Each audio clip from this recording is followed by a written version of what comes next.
Salut et bienvenue dans cette nouvelle vidéo et ce nouveau cours cas pratique. J'espère que vous avez la pêche. Si je vous dis que moi je l'ai aussi, je pense que vous serez pas très surpris. Du coup, l'objectif de cette vidéo et de ce mini cas pratique, c'est de travailler sur les opérations de financement, sur les emprunts. Vite fait, hein, c'est un petit cours. C'est tombé un sujet d'examen, évidemment. Donc, sans plus attendre, prenez place et je vous dis... Normalement, vous l'avez dit. Hein. Voilà, souvent, je reçois des messages. C'est parti. Bref, allez, on y va. C'est parti.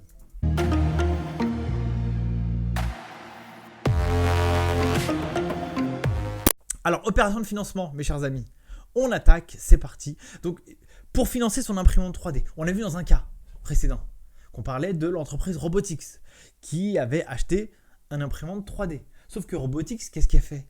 Elle va souscrire à un emprunt, justement, pour acheter ces immobilisations. Donc, qu'est-ce qu'on a ? L'entreprise Robotix a souscrit un emprunt remboursé par annuité constante auprès de la Banque nationale de Paris, BNP. Un établissement bancaire concurrent leur proposait un emprunt du même montant, au même taux, remboursement in fine. Donc, même taux, même montant,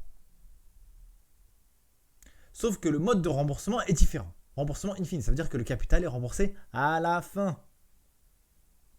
Votre job, your job, à l'aide des informations suivantes, ci-après là. Justifiez le choix de l'entreprise entre les deux propositions de financement. Donc elle a souscrit un remboursement d'emprunt remboursé par annuité constante. Donc toujours le même montant. Présenter la première ligne du tableau de remboursement de l'emprunt selon le modèle ci-dessous. Comptabiliser la mise à disposition des fonds le 20 novembre 2018 ainsi que la première annuité. Donc on y va, c'est parti. Comptabiliser la mise à disposition des fonds plus la première annuité, plus la première échéance d'emprunt du coup.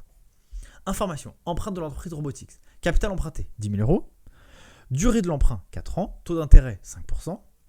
Mise à disposition des fonds 20-11-2018. Date de première échéance 20-11-2019. Remboursement par annuité constante de 2820,12 €. Du coup, avec ça, on va aller indiquer l'information suivante. Donc, justifier le choix de l'entreprise entre les deux propositions de financement. En fait, l'entreprise a choisi le remboursement par annuité constante.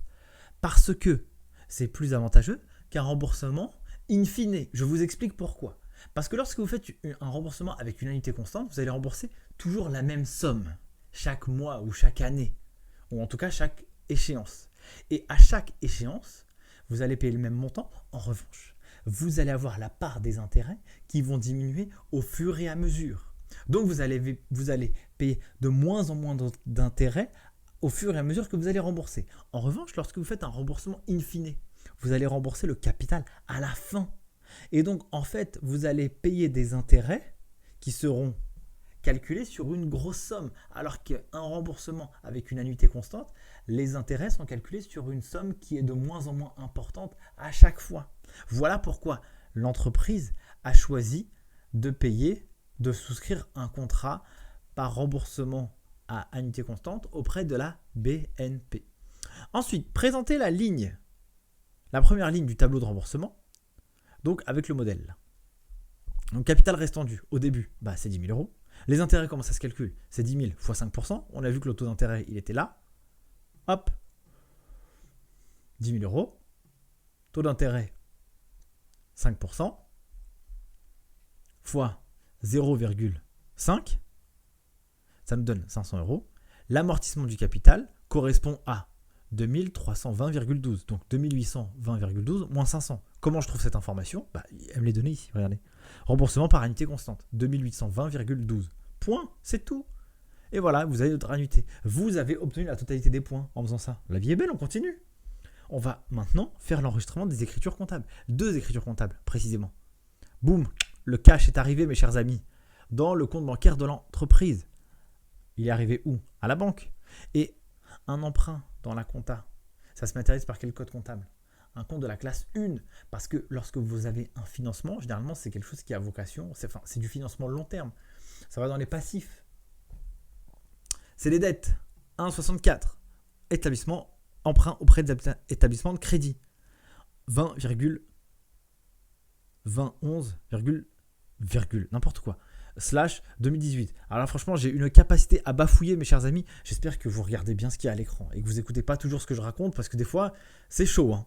Non, je plaisante. Mais bon, toutes mes excuses si parfois je bafouille, etc. Bon, c'est mon côté très naturel là, par contre. Hein. Donc là, je fais comme si j'étais à la maison. Hein. Du coup, voilà cette première écriture. Et la deuxième écriture comptable, c'est la suivante. Je vais devoir constater la première échéance, la première annuité. Donc, ce qui va sortir de ma banque, c'est 2820,12. Ça sort de ma banque. C'est le montant de l'annuité qui va se décomposer en deux typologies, en deux codes comptables qui vont s'éclater. Un qui va correspondre au capital, 164, emprunt auprès des établissements de crédit, et un qui va se composer des intérêts sur emprunt. La charge pour l'entreprise de l'emprunt va en charge financière dans le compte de résultat. Charge d'intérêt, 66,11. Et vous devez toujours vous poser la question, racontez l'histoire des écritures comptables. Qu'est-ce qui se passe? Voilà, vous fermez les yeux et vous dites ok, j'ai souscrit un emprunt. Cet emprunt, je l'ai souscrit auprès d'un établissement de crédit. Donc pour constater l'écriture, il y a de l'argent qui va rentrer chez moi. Au profit de qui? Au profit d'un établissement de crédit. Donc j'ai un code comptable 164. Donc là je ferme les yeux en même temps. Je vous invite vraiment à faire ce travail aussi. Et puis lorsque je vais payer ma première annuité, qu'est-ce que je vais faire? Je vais le payer avec quoi? Avec de l'argent. Et l'argent il se trouve où? À la banque. Et la banque c'est un compte 512. Et puis je vais aussi utiliser un code comptable que j'ai déjà utilisé à l'origine. Le code comptable que j'utilisais à l'origine c'est le compte 164. Emprunt auprès des établissements de crédit, c'est logique que je vais l'utiliser parce que finalement je vais venir l'amoindrir. Je devais une certaine somme, maintenant que j'ai payé une première annuité, il va se diminuer, il va se dissoudre un peu. Donc je vais le passer dans l'autre côté. Et puis aussi j'ai des intérêts, et les intérêts c'est une charge pour l'entreprise. Mais une charge de quoi? C'est une charge d'exploitation, oui, une charge d'exploitation. Mais est-ce qu'il n'y a pas un autre endroit dans le compte de résultat dans lequel je peux mettre ça? Oui, il y a des charges financières. Oui, ça va dans les charges financières. Et vous allez dans le plan de compte du plan comptable général pour aller rechercher ces infos. Et d'ailleurs, regardez un petit peu à l'écran là, ce qui est magique, c'est que voilà, vous avez 10 000 ici. Vous devez, en cette période-là, en 2018, 10 000 à la banque. Et en 2019, vous devez 10 000 moins 2320,12. Donc 2320,12. Donc hop, voilà ce que je vais faire. Je vais faire 10 000 moins 2320,12. On pourrait faire une chanson là. Ça fait 7679,88. Et 7679,88, ce chiffre ira en solde dans le bilan comptable. C'est la valeur que je vais voir dans mon bilan comptable. En année N-1, j'ai 10 000. C'est ça que je dois auprès de la banque. Et en année N, donc en année 2019, je dois ce montant-là. Et au fur et à mesure que les années vont passer, ça va arriver à 0. Voilà, mes chers amis, pour ce cas pratique. Écoutez, la classe à Dallas, j'espère que ça vous a plu. Moi, j'ai pris un plaisir à le faire. On met un petit like en l'air. En tout cas, moi, j'ai kiffé. Sur ce, prenez soin de vous et à bientôt pour une nouvelle vidéo.